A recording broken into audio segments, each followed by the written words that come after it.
angry. I'm just stating a matter of fact. And hindi ako emotional.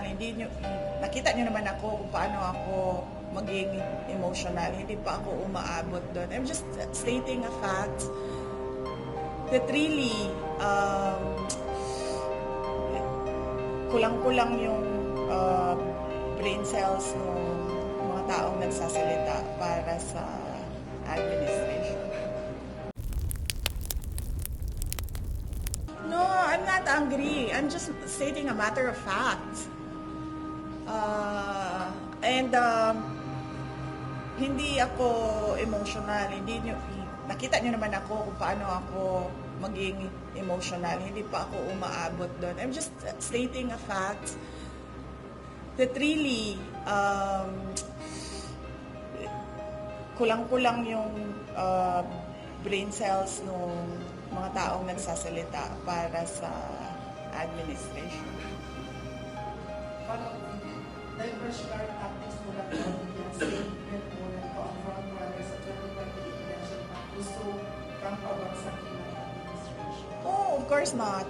So, let's just say na diversionary tactic ko yung yung presidential elections for 2028. Hypothetically, ganun yon. So, lumipat tayo sa ibang rason kung bakit nila ako atakihin. What they are doing is what is called political scapegoating.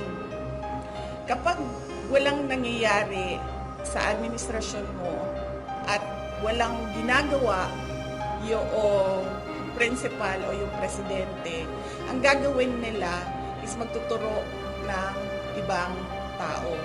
Kapag merong question sa kawalan ng ginagawa ng administrasyon, ang gagawin nila ay magtuturo sa ibang tao para nawawala yung tanong at para nagugulo ang mga tao. That is a classic political scapegoating. Example of which is noong lumabas yung tanong sa blanco sa national budget natin. Mainit na ang tanong, bakit may blanks sa national budget? We are operating on an unconstitutional budget. Anong nangyari? Nagkaroon ng extraordinary rendition kay dating Pangulong Rodrigo Duterte.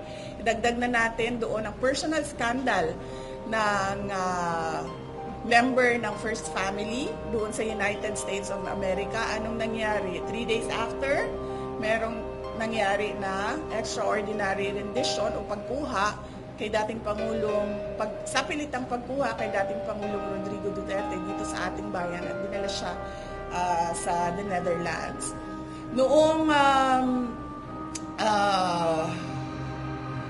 sumabog ang People's Initiative, yung kagustuhan nila na i-amenda ang konstitusyon para mapahaba yung kanilang mga termino at para burahin ang opisina ng Vice President at lumipat tayo sa parliamentary form of government kung saan Prime Minister lang ang ini-elect at hindi siya by popular vote, by members of parliament only.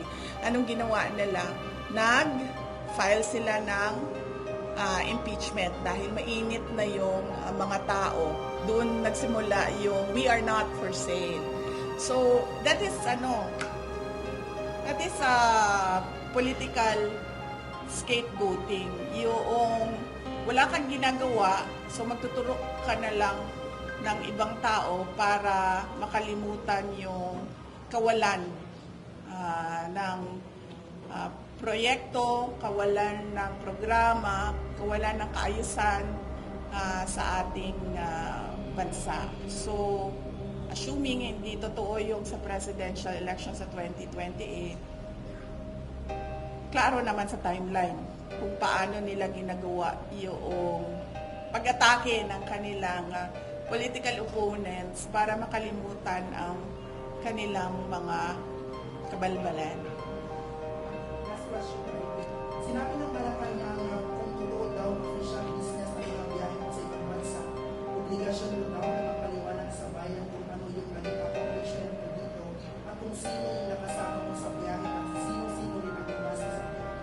Opo, yan yung example ko sa inyo na bobo talaga. 'Di ba? Hindi nga official business yung... Kasi...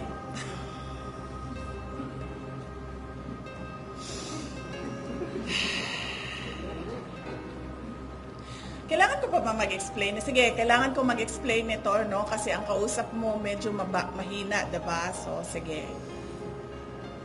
Kapag gumagamit ka ng pera ng gobyerno, yan yung official business.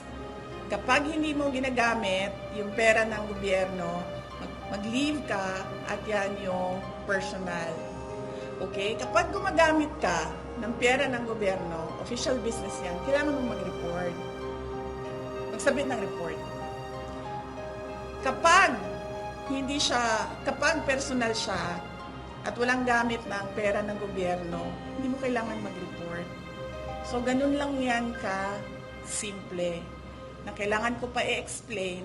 At ito po yung example ko o solid proof na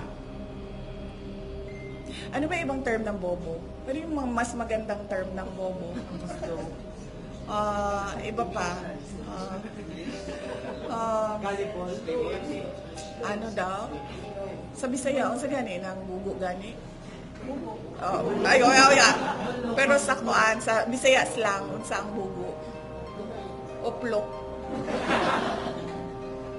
Mas worse man na sa bugo eh. Yung medyo maganda pakinggan, pero nagsasabi ka pa rin na bobo. Ha? Slow? Slow kasi hindi siya bobo eh. Slow. Siya mahina lang, no? Ano pang iba? Bobo na lang, no? Bobo na lang.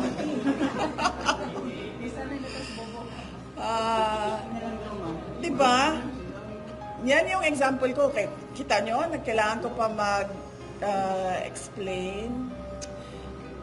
Nakatahiya na yung ginagawa nila. Sa totoo lang, as a Filipino, I am truly embarrassed with what is happening in our country, especially coming from the administration. Last two questions, VP. Yes, Ma'am Ailey, please use the mic.